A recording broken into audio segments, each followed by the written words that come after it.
moi, je trouve que notre couple, notre histoire de couple est une belle histoire qui a commencé en 2002. Au début, en fait, il n'y avait pas grand-chose en commun entre nous. Moi, je suis libanaise et ingénieure bac+5 et Pascal est français. Sans diplôme. Sans diplôme, on va dire.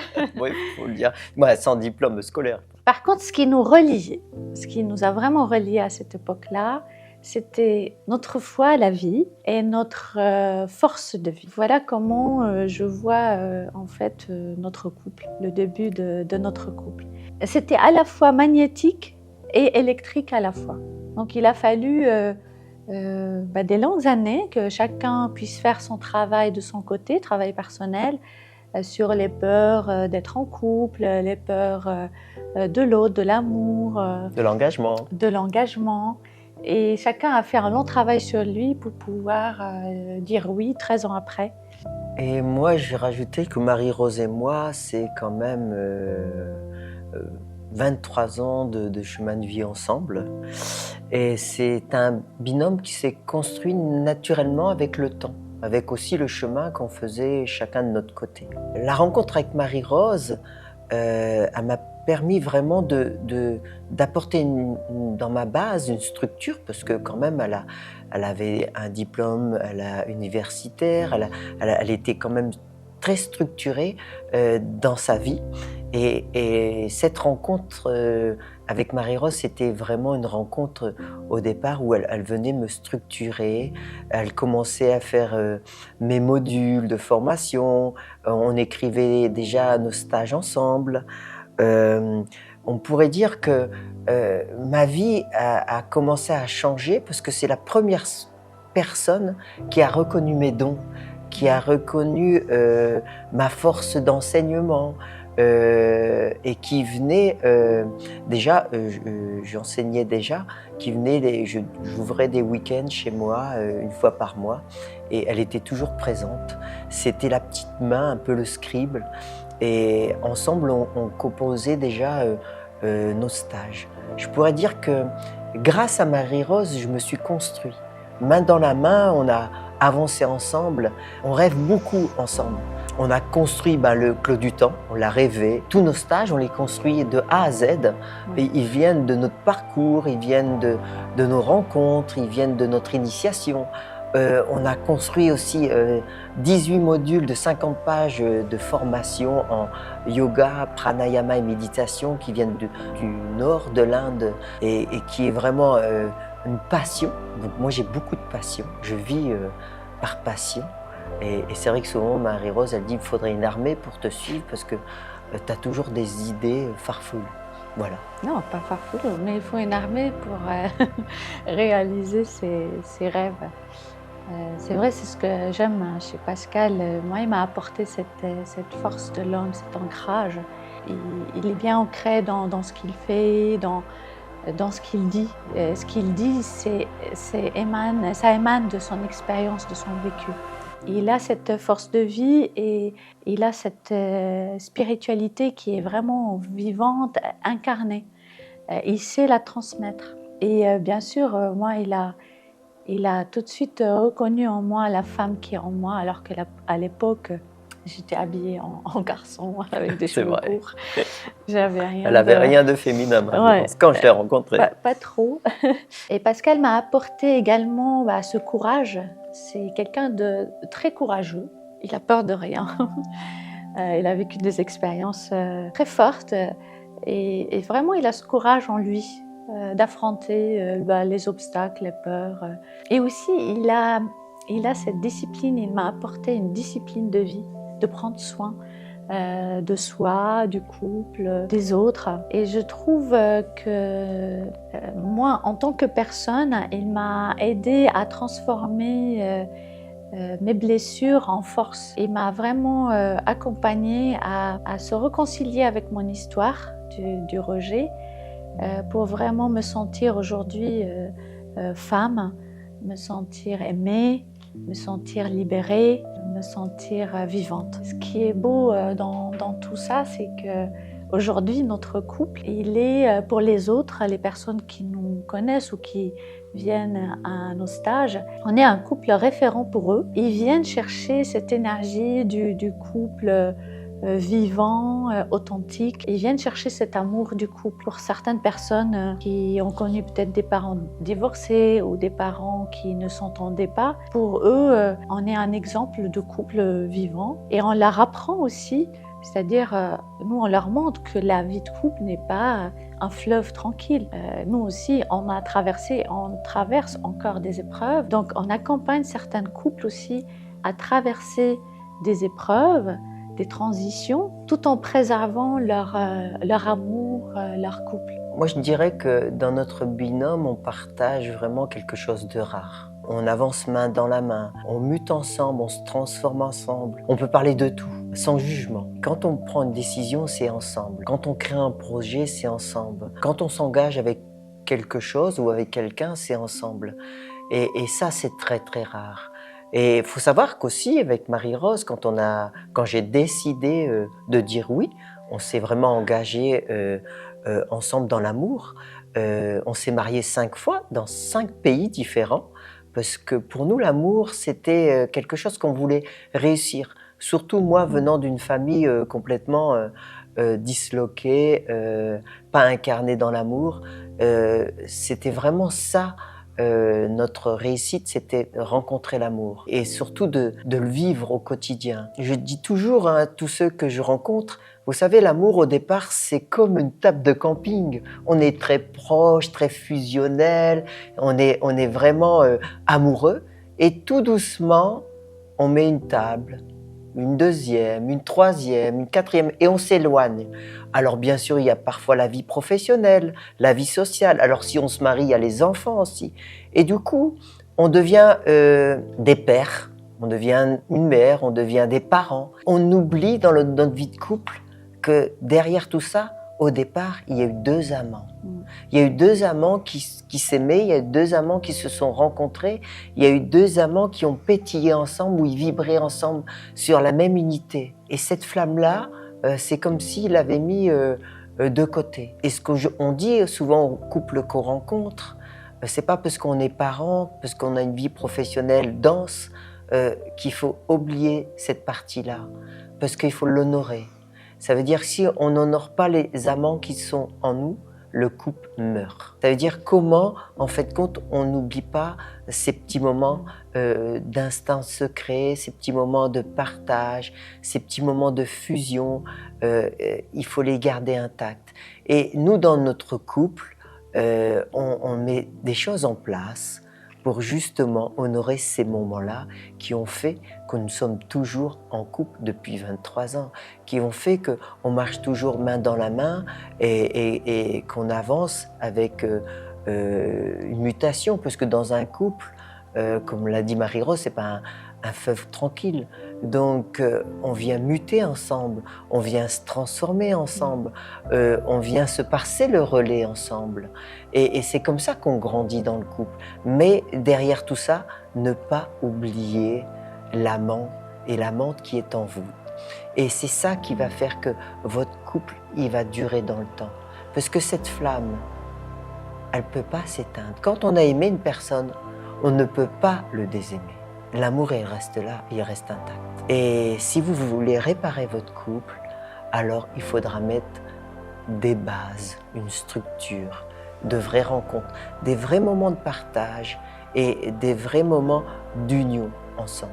Et nous, on est heureux d'accompagner, que ce soit les personnes célibataires ou les couples, de retisser l'amour en soi, mais retisser les liens avec l'autre. Et je pourrais dire que Marie-Rose et moi, dans les stages, ça fait quand même 20 ans qu'on enseigne, ça fait 20 ans qu'elle m'accompagne aussi dans les premiers stages que j'ai faits, que je faisais avant dans le sud de la France. On est vraiment complémentaires, on est fusionnels, on incarne ce masculin, ce féminin et on aide tous les deux. Notre mission de vie, c'est vraiment aider les personnes à s'élever, à Se se déployer, déployer, à à se se relier. rencontrer. C'est vraiment, on aide les personnes pour qu'ils retrouvent cette joie de vivre, parce qu'on a tous besoin Mm.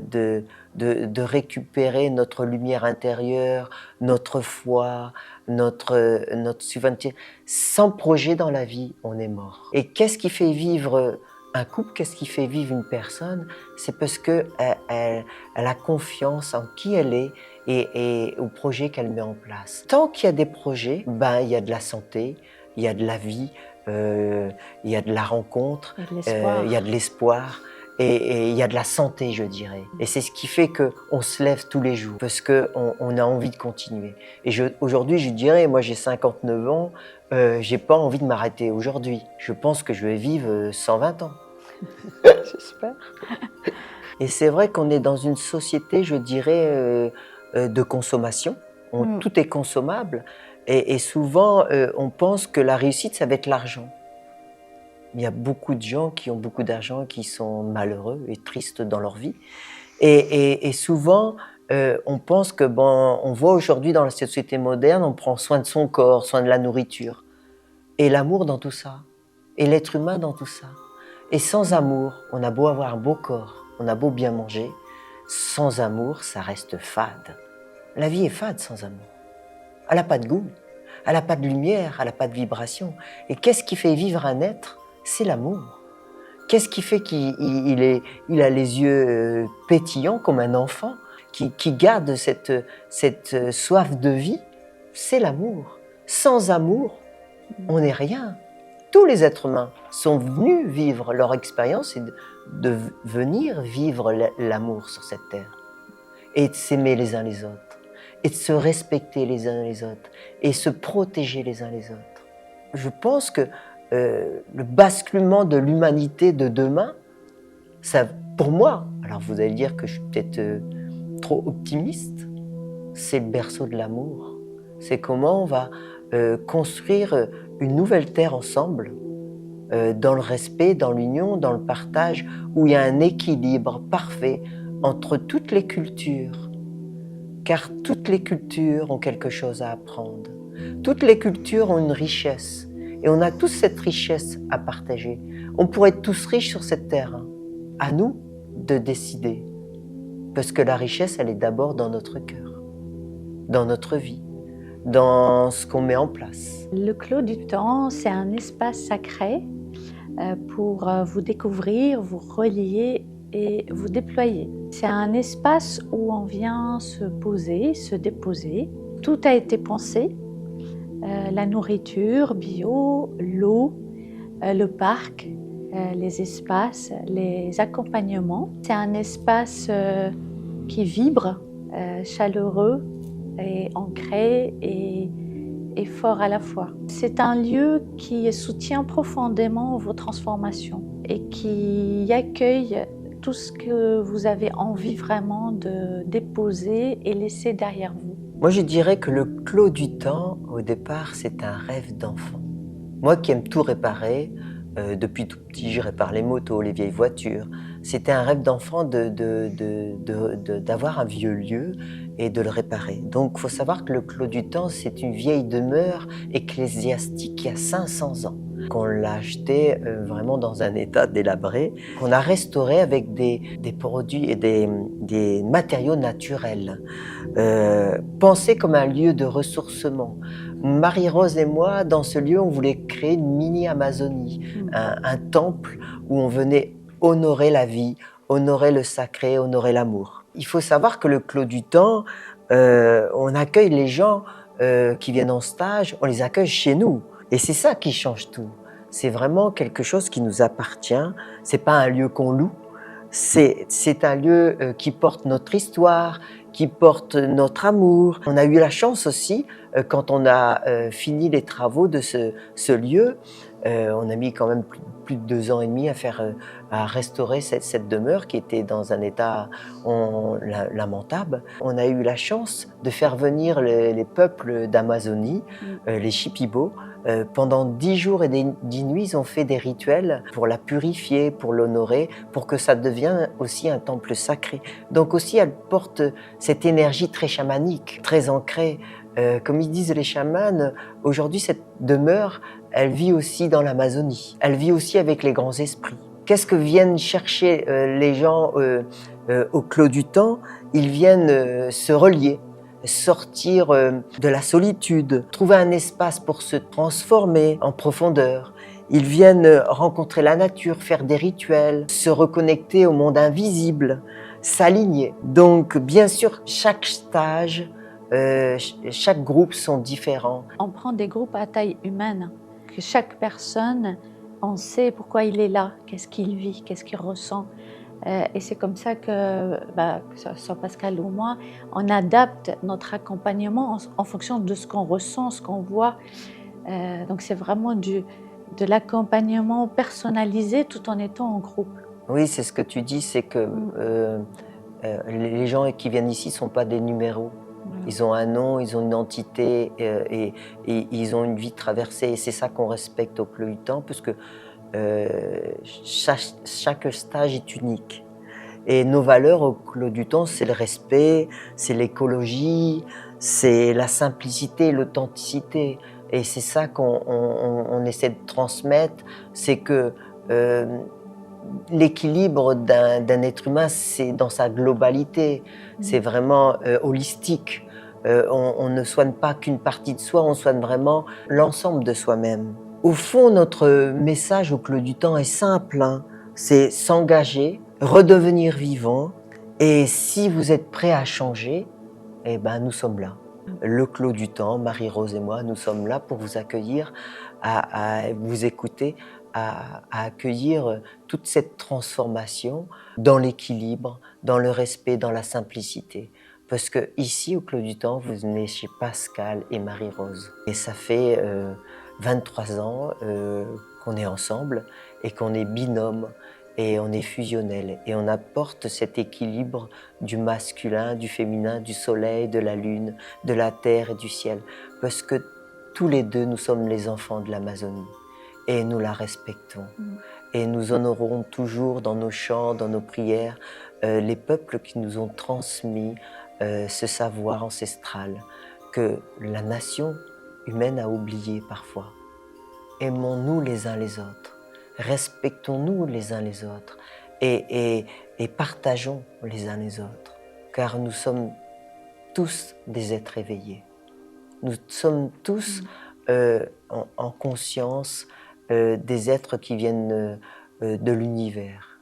Et c'est à nous de reprendre notre liberté, notre pouvoir et notre souveraineté pour un monde meilleur et pour les enfants de demain. Voilà notre message du Clos du Temps.